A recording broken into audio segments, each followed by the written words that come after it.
거룩하신 주님의 이름으로 여러분께 이 말씀을 드립니다. 오늘 말씀의 시작은 예비군으로 좀 시작해 보겠습니다. 예비군. 군복무를 하시는 분은 이 예비군에 대해서 잘 아실 텐데요. 제대 후에 예비군이 되면 예비군 훈련에 참여해야 됩니다. 그렇죠? 꼭 참여해야 됩니다. 제가 지금 현재의 예비군에 대한 정보가 없습니다. 그러니까 제가 알고 있는 대로 말씀을 드리겠습니다. 제가 아는 한 예비군은 1년에서 6년 차로 편성이 됩니다. 7년 차는 이름만 등록되어 있고요. 실제 훈련은 6년 차까지 받게 되는데, 그런데 대부분 열심히 훈련 받지 않습니다. 그러니까 제가 알고 있는 한 말씀을 드리는 거예요. 예비군 훈련에 참여한 예비군들은 열심히 훈련 받지 않습니다. 실탄을 쏘는 사격 시간만 조금 긴장합니다. 9발씩 주는데 9발씩 쏠 때 그때는 조금 긴장을 하지만 나머지 시간은 그렇게 긴장하지 않고 열심히 하지 않죠. 물론 그 사격도 마음대로 하는 사람이 있습니다.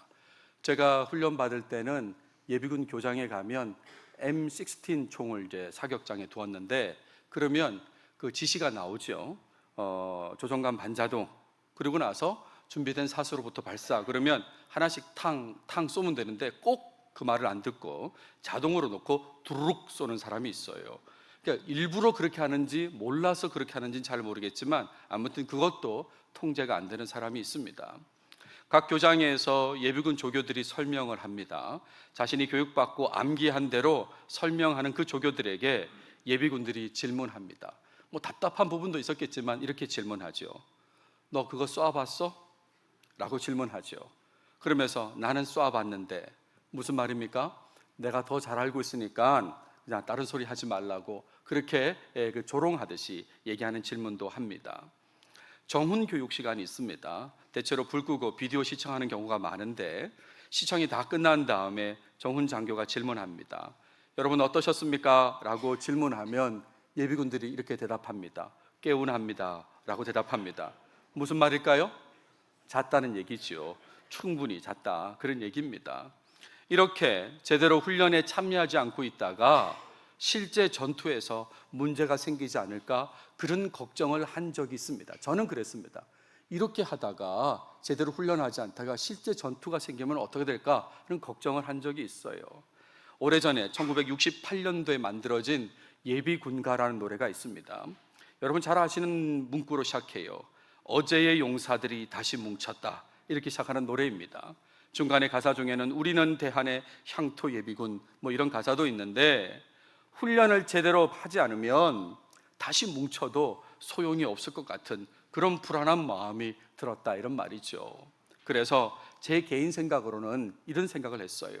훈련 시간이 줄어도 짧아져도 제대로 훈련하면 좋겠다, 그런 생각을 했어요. 6년 차까지 안 가더라도, 아니 하루에 몇 시간만 훈련을 해도 그래도 제대로 하면 좋겠다, 그런 생각을 했습니다. 제대로 어떤 일을 하지 않으면 그 결과로 인해서 누군가가 피해를 볼 수 있죠. 그렇지 않습니까? 여러분 자동차 스페어 타이어 교체하는 걸 한번 생각해 보십시오. 갑자기 펑크가 나고 길가에 세워서 손으로, 이렇게 자기 손으로 스페어 타이어 교체하는 걸 한번 생각해 보세요. 이런 기구를 사용해서 차량을 이렇게 위로 올리지 않습니까? 그런 다음에 타이어 렌치로 이렇게 펑크난 타이어를 빼고, 그리고 이제 스페어 타이어를 이렇게 끼워 넣게 돼서 고정하게 되는데, 제대로 타이어를 고정하지 않으면 어떻게 될까요? 그냥 대충 이렇게 걸어 놓으면 어떻게 될까?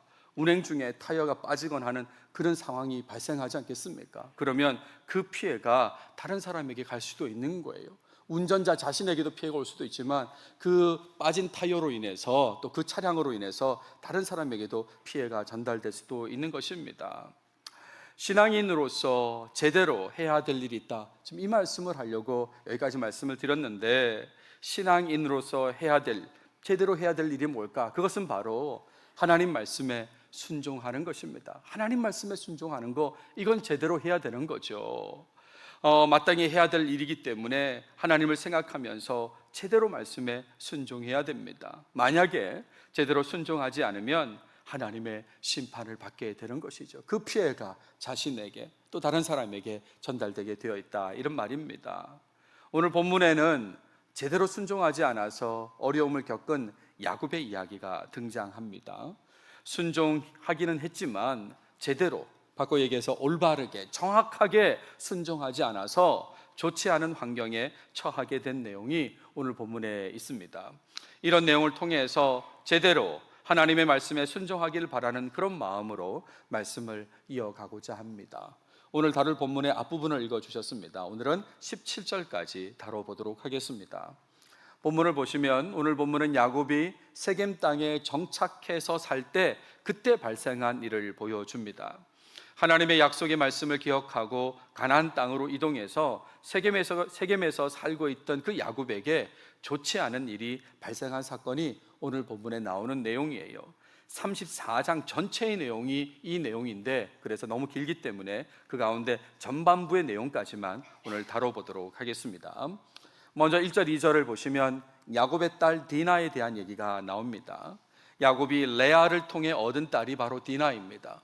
레아를 통해서 이미 아들 6을 얻었습니다. 루벤, 시므온, 레위, 유다, 이사갈, 스불론, 이렇게 6명의 아들을 두었는데 또 딸 디나도 두었어요. 그 딸이 세겜 땅의 여자들을 만나러 나갔다 그랬습니다. 본문에는 그 땅의 딸들을 보러 나갔더니 라고 되어 있어요. 근데 이런 상황에서 문제가 발생하죠. 세겜 땅의 추장, 이름도 세겜입니다. 그 세겜에게 성폭행을 당한 것입니다.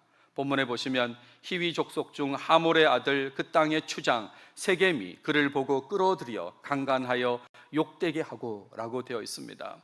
이런 성폭행을 당한 거예요. 여기서 나오는 세겜의 아버지 하몰이란 이름은 지난 시간 본문에도 등장했던 이름입니다. 기억나십니까? 그가 장막을 친 밭을 세겜의 아버지 하몰의 아들들의 손에서 베크시타에 샀으며 라고 했죠. 그 하몰의 아들 추장 세겜에게 성폭행을 당했다, 이런 말입니다. 그러고 나서 3절 4절은 그 추장 세겜의 반응이 나오는데 디나에게 마음을 빼앗겼다 라고 그렇게 정리할 수 있습니다. 본문에 보세요. 그 마음이 깊이 야곱의 딸 디나에게 연연하며 그 소녀를 사랑하여 그의 마음을 말로 위로하고 그랬어요. 그의 마음을 말로 위로했다. 바꿔 얘기하면 디나에게 사랑을 고백했다, 이런 말입니다. 성폭행한 다음에 멀리 한 게 아니라 오히려 더 사랑해서 사랑을 고백했다, 그런 얘기죠.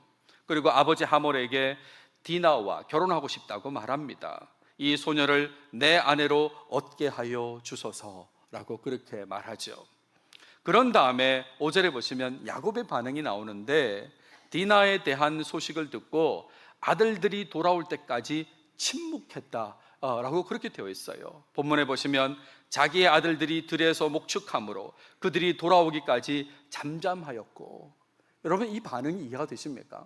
딸을 가지신 부모님 한번 생각해 보세요. 아버지들, 딸이 그런 일을 당하면 잠잠할 수 있습니까?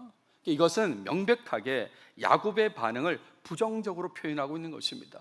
지금 딸이 그런 일을 당했다는 소식을 들었는데도 불구하고 지금 잠잠했다는 건 부정적인 모습이다, 이런 말이에요. 여러분 다윗을 떠올려 보세요. 다윗에게도 딸이 있습니다. 다말이란 딸이 있습니다. 그 다말이 오빠 암논에게 성폭행을 당합니다. 이 소식을 들었을 때 다윗은 어떻게 반응할까요? 사무엘하 13장 보시면 다윗 왕이 이 모든 일을 듣고 심히 노하니라 그랬죠. 심히 노하니라. 이게 보통의 반응이지 않겠습니까? 근데 야곱은 잠잠했다고, 침묵했다고, 그런 반응을 보이죠. 그런 다음에 6절부터 17절까지 긴 내용은 야곱 집안과 하몰 집안의 협상의 내용을 말해주고 있습니다. 일단 하몰이 야곱을 만나러 옵니다. 세겜과 디나의 결혼을 요청하기 위해서 왔다 이거죠.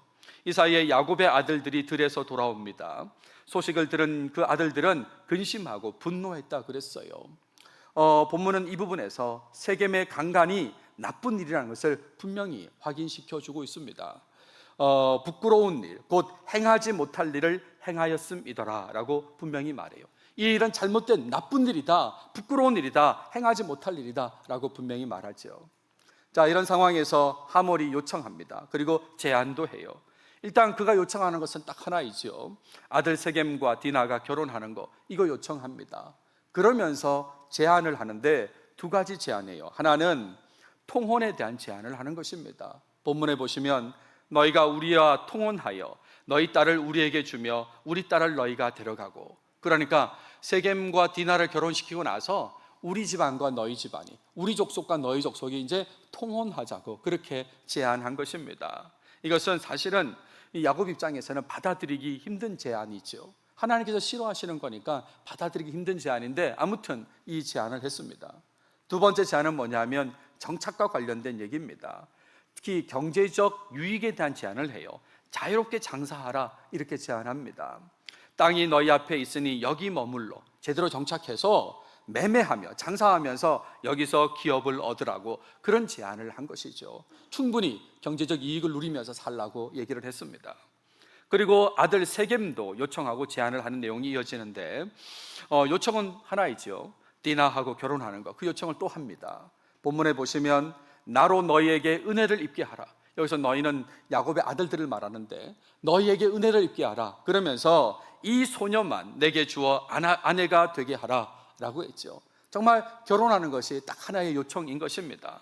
그러면서 제안한 건 뭐냐면 선물로 원하는 것을 다 주겠다라고 합니다. 너희가 내게 말하는 것은 내가 다 주리니 라고 얘기했어요. 그러면서 이렇게 추가로 얘기합니다. 아무리 큰 혼수와 예물을 청할지라도 너희가 내게 말한 대로 주리라. 무슨 결혼 예물로 벤틀리 10대 이렇게 해도 내가 다 주겠다 뭐 그렇게 얘기했다 이런 말입니다. 자, 그런 다음에 야곱의 아들들이 이 세겜과 하몰에게 반응하는 내용이 나오는데 상대를 속이며 말했다라고 했어요. 우리 본문에 이렇게 되어 있습니다. 속여 대답하였으니 이는 세겜이 그 누이 디나를 더럽혔음이라. 그러니까 거기에 대한 분노로 상대를 속여서 말했다 이런 말이죠. 그러면서 세겜과 하몰의 요청을 일단 거절하는 얘기부터 합니다. 우리는 그리하지 못하겠노라. 할례받지 아니한 사람에게 우리 누이를 줄 수 없노니 이는 우리의 수치가 됨이니라 라고 그렇게 일단 먼저 거절하죠. 그런 다음에 요청을 받아들일 수 있는 조건을 제시합니다. 이 조건이 뭐냐면 모든 세겜 남자들이 할례 받는 거다. 할례 받지 않는 사람에게 줄 수 없으니까 모든 세겜의 남자들이 다 할례를 받으면 우리 동생을 주겠다 이렇게 이제 얘기했다 이런 말이죠. 그래서 만일 너희 중 남자가 다 할례를 받고 우리 같이 되면 우리 딸을 너희에게 주며 너희 딸을 우리가 데려오며 너희와 함께 거주하며 한 민족이 되려니와 라고 했죠. 하몰의 제안을 받아들인다 이렇게 얘기했어요. 우리의 조건을 따라주면 하몰의 제안대로 통혼하고 거기에 정착할 것이다. 세겜이 제안했던 뭐 선물을 마음껏 요구해라 그건 뭐 얘기하지 않지만 이 통혼과 정착에 대한 제안을 받아들이겠다 그랬어요. 한 민족이 된다라는 말은 하나가 된다는 거예요. 그러니까 지금 이스라엘 이 야곱 집안이 이스라엘 이 거주민들과 한 집안 하나가 되겠다 그렇게까지 얘기했다 이런 말이죠. 그러면서 받아들이지 않을 경우도 추가해서 얘기합니다. 너희가 만일 우리 말을 듣지 아니하고 할례를 받지 아니하면 우리는 곧 우리 딸을 데리고 가리라 그랬습니다. 이 말은 강제적으로 이 디나를 데리고 갈 것이다 그렇게 얘기한 것이죠. 여기까지가 오늘 본문의 내용입니다. 오늘 본문 이후의 내용은 또 다음 시간에 보도록 하겠습니다. 오늘 본문은 독자에게 전체적으로 매우 우울한 느낌을 가지게 하죠. 매우 우울한 느낌을 가지게 합니다. 일단은 야곱의 딸 디나가 성폭행을 당했다는 이 사실만으로도 본문은 굉장히 우울한 느낌을 줍니다. 게다가 소식을 들은 아버지 야곱이 일단 침묵하고 있다는 것도 좀 우울한 느낌을 주게 돼요. 제가 여러분께 한번 질문해 볼까요? 지금 이 소식을 야곱이 들었을 때 그때 디나는 어디에 있었을까요? 디나는 어디에 있습니까? 우리 17절을 보시면 할례를 받지 아니하면 우리는 곧 우리 딸을 데리고 가리라 라는 표현을 속에서 디나는 세겜의 집에 아직 있는 것입니다. 이건 추정이 아니고요. 다음 시간에 보게 될 본문 26절을 다시 한번 보십시오. 칼을 하몰과 그의 아들 세겜을 죽이고 칼로 하몰과 그의 아들 세겜을 죽이고 디나를 세겜의 집에서 데려오고 라고 하는 표현이 나오죠. 그러니까 이 당시에 지금 야곱이 딸에 대한 소식을 들었을 때 딸은 세겜의 집에 있었다 이런 말입니다. 근데 야곱은 침묵하고 있었던 것이죠. 아니 딸을 걱정하면서 지금 데리고 오는 그런 모습을 보여야 되는데 야곱은 전혀 그런 모습을 보이지 않았습니다. 이런 모습이 좀 우울하게 만드는 거예요. 거기에다가 하몰과 세겜은 야곱에게 사과하지 않습니다. 그렇죠? 내용 속에서 요청과 제안만 할 뿐입니다. 결혼하게 해달라는 요청, 그리고 통혼할 수 있고 정착할 수 있고 그리고 선물 주겠다는 이런 제안뿐이지 사과를 전혀 하지 않습니다. 이것들이 또 우울하게 만드는 거죠. 거기에다가 야곱의 아들들은 상대를 속이기로 작정하고 조건을 제시하지 않습니까? 다 죽이려는 그런 마음을 감추고 조건을 제시하는 그런 모습이 또 상황을 우울하게 만드는 것입니다. 그러니까 한마디로 오늘 본문에 나오는 모든 사람들의 모습이 다 부정적으로 드러나기 때문에 전체적으로 이 내용은 우울한 분위기다, 이렇게 말씀드리는 것입니다. 자, 그렇다면 어쩌다가 야곱은 이런 부정적이고 우울한 상황에 처하게 되었을까요? 어쩌다가 이렇게 되었을까? 근데 이 질문에 대해서 매우 단순하게 딸 디나가 외출했기 때문에 그렇다라고 혹시 그렇게 생각하시는 분 있습니까? 이렇게 대답한다면 본문을 좀 잘못 이해하시는 거죠. 이런 단순한 이유를 말하기 위해서 34장 전체를 통해서 이 사건을 말하지는 않았을 것입니다. 그 단순한 이유 때문에, 딸이 집에 있지 않고 밖에 나갔기 때문에 그런 거예요, 그 얘기하려고 지금 이 34장 전체를 얘기하지는 않았을 것입니다. 창세기가 50장입니다. 그 중에 한 장의 분량을 사용한 이유, 그 이유가 있을 거다, 이런 말이죠. 자, 무슨 이유 때문에 이 야곱은 이런 부정적이고 우울한 상황에 처하게 되었을까? 아니, 직전까지도 하나님과 친밀한 관계인 것처럼 보였는데 근데 왜 34장에서 이런 모습이 나타났을까 하면, 그것은 야곱이 하나님의 말씀에 제대로 순종하지 않았기 때문에 그런 것이죠. 제대로 순종하지 않아서 그렇습니다. 세겜에 오기 전에 하나님을 경험했습니다. 그리고 하나님을 의지하면서 형 에서를 만났던 사람이 바로 야곱이지 않습니까? 그리고 형의 요청에도 불구하고 약속의 말씀을 기억하면서 가나안 땅으로 이동했던 사람이 바로 야곱입니다. 그런데 여기서 부족한 부분이 나타났다, 이런 말이죠. 제대로 순종하지 않은 부분이 나타났습니다. 야곱은 마치 최종 목적지가 세겜인 것처럼 생각하고 행동했다, 이런 말이에요. 엘로헤 이스라엘을 부르면서 예배도 했습니다. 하나님, 엘로헤 이스라엘, 이스라엘의 하나님, 하나님 나의 하나님이라고 부르면서 예배도 했지만 장막친 밭을 구입한 후에 그곳 세겜에 정착해서 살았던 것이죠. 이 모습은 하나님의 약속의 말씀과 명령을 제대로 실천하지 않은 모습이다, 부족한 모습이다, 이렇게 말씀드릴 수 있어요. 하나님께서 야곱에게 하신 말씀을 한번 생각해 보십시오. 먼저 31장 3절 말씀에 내 조상의 땅 내 족속에게로 돌아가라, 내가 너와 함께 있으리라. 그러니까 조상의 땅, 가나안 땅으로 온 것은 순종한 것입니다. 그런데 31장 13절 말씀을 보세요. 나는 베델의 하나님이라, 내가 거기서 기둥에 기름을 붓고 거기서 내게 서원하였으니 지금 일어나 이곳을 떠나서 내 출생지로 돌아가라 하셨느니라 라고 그렇게 말하지 않습니까? 이 야곱의 출생지로 가라는 거예요. 이 출생지가 어딜까요? 출생지가 사실 야곱의 정확한 출생지는 알 수 없어요. 내용 속에서 명시되지 않았기 때문에 아마 브엘세바 근처가 아닐까. 그래서 출생한 다음에 이삭의 집이 이게 그랄 땅으로 이동하게 되고 그러지 않았을까라고 생각하지만 이 출생지가 정확하게 어딘지는 알 수 없죠. 그렇다면 하나님께서는 왜 야곱에게 내 출생지로 가라고 했을까? 그 힌트는 나는 베델의 하나님이라 라고 하는 이 부분에 있는 것입니다. 야곱이 베델에서 하나님을 처음 경험한 것을 하나님께서는 기억하시고 말씀하신 거다, 이런 말이죠. 28장 16절에 보시면 야곱이 잠이 깨어 이르되 여호와께서 과연 여기 계시거늘 내가 알지 못하였도다. 아버지 형을 속이면서 움직였던 그 야곱이 실상은 그 전에 하나님을 제대로 알지 못했던 것입니다. 그런데 이 베델에서 하나님을 제대로 경험한 거예요. 그러니까 하나님이 여기 계시거늘, 과연 여기 계시거늘 내가 알지 못하였구나 라고 얘기합니다.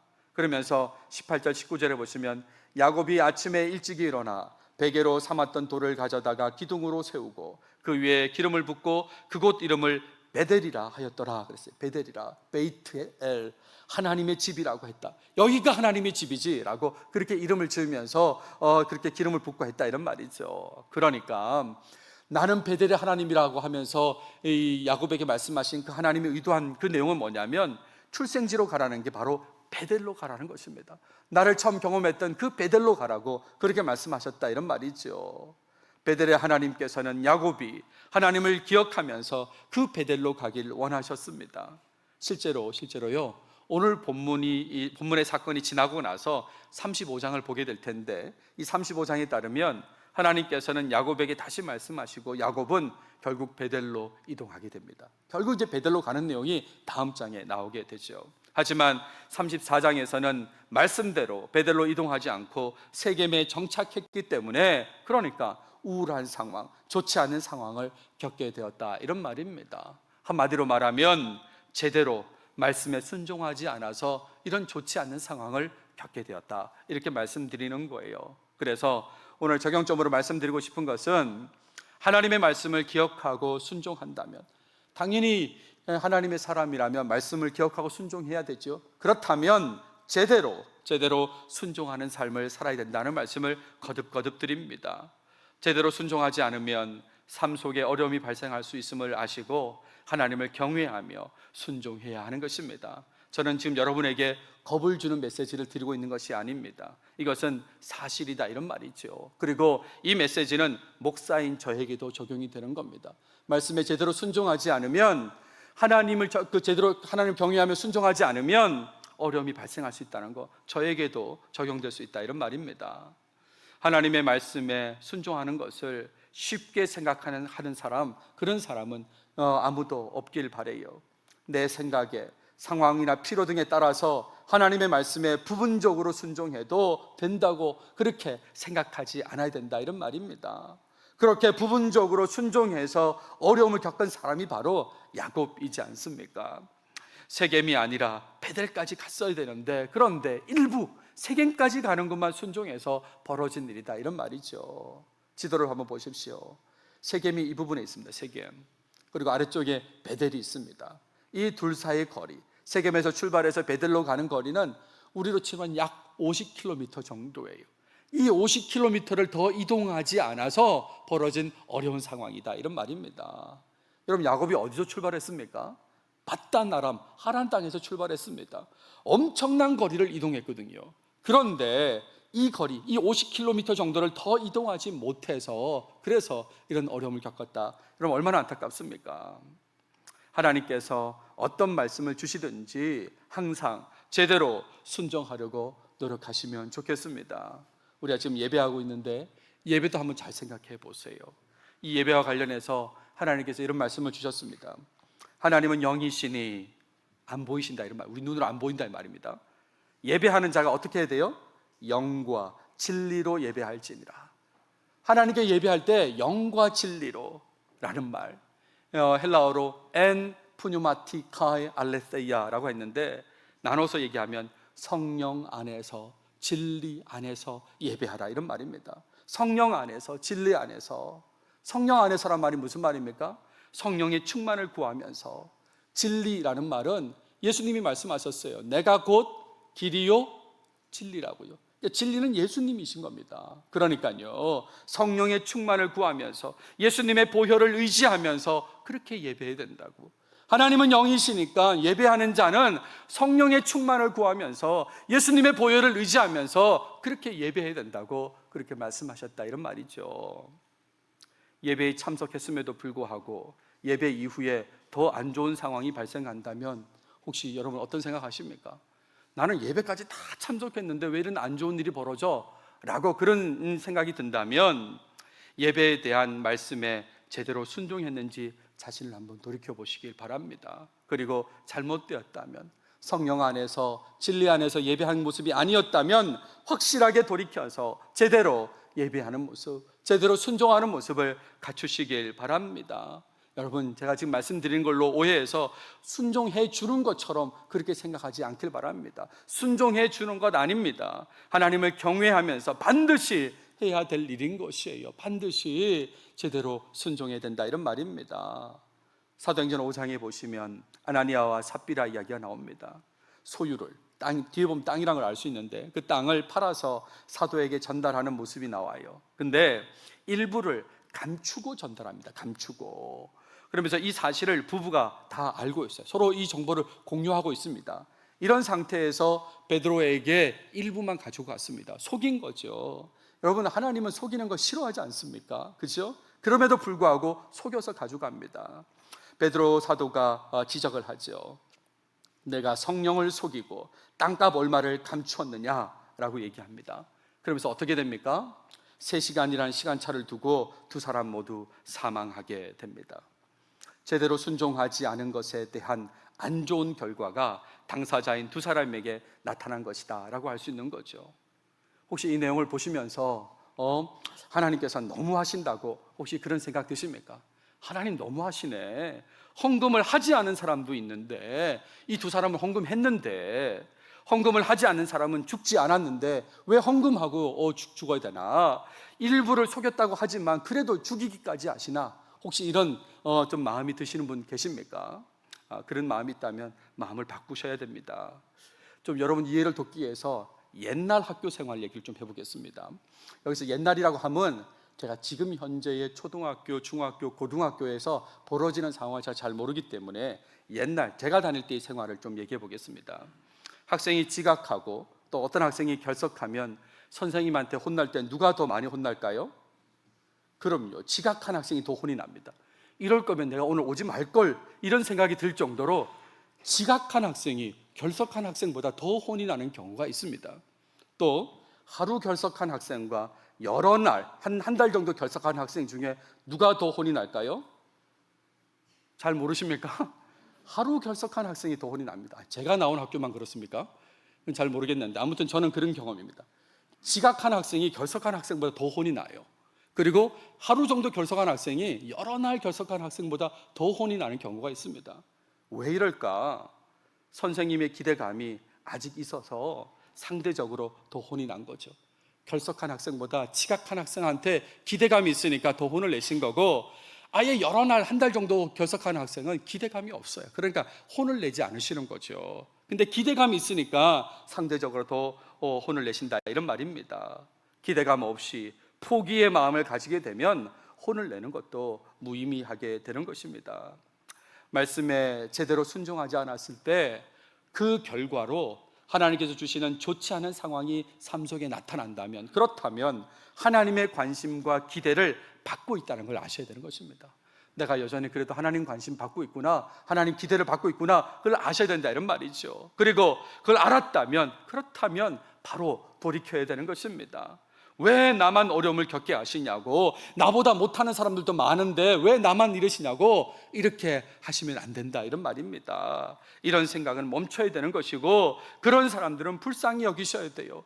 아니, 잘못을 했는데도 멀쩡하잖아요. 그러면 하나님의 관심에서 멀어진 사람이니까, 기대에서 멀어진 사람이니까 그들을 오히려 불쌍히 여겨야 된다, 이런 말입니다. 목양교회 목회 초반에 가끔 원로 목사님께서 말씀하실 때에 전해주신 말씀 중에 기억나는 게 있습니다. 그것은 머리에서 가슴까지 30cm라는 겁니다. 30cm 자아 길이다, 그런 말씀을 하시죠. 그러면서 이 머리의 내용이 가슴으로 오지 않는다, 그런 말씀을 하셨는데, 머리로 알게 된 그 말씀이 있다면, 그렇다면 가슴까지 새기시고 제대로 순종하는 여러분 모두가 다 되시길 바랍니다. 적당히 순종하려고 하는 모습, 그런 모습은 꼭 멈추시길 바라요. 오늘 말씀을 정리하겠습니다. 아직까지 나에 대한 하나님의 기대가 있다고 확신하신다면, 하나님 여전히 나를 기대하고 계셔라고 확신하신다면, 그동안 제대로 순종하지 않았던 말씀을 찾아서 꼭 제대로 순종하시길 바랍니다. 일부만 순종하고 멈춰 있는 모습, 그 모습에서 확실히 돌이키시길 바라요. 그래서 말씀에 일부 순종하는 일로 인해 우울하고 부정적인 환경을 경험하는 사람은 여러분 가운데 아무도 없었으면 좋겠습니다. 정말 하나님 말씀에, 주신 하나님 말씀에 제대로 순종하는 목양교회 모든 교인들이 다 되시길 바랍니다. 기도하겠습니다. 하나님 감사합니다.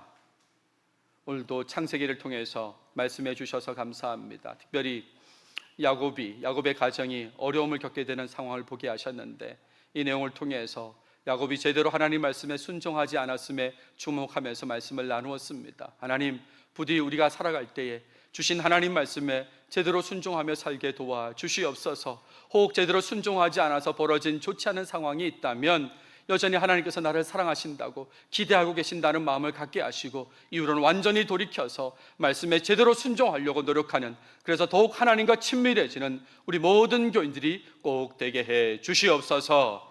이 모든 말씀 예수님의 이름으로 기도드렸습니다. 아멘.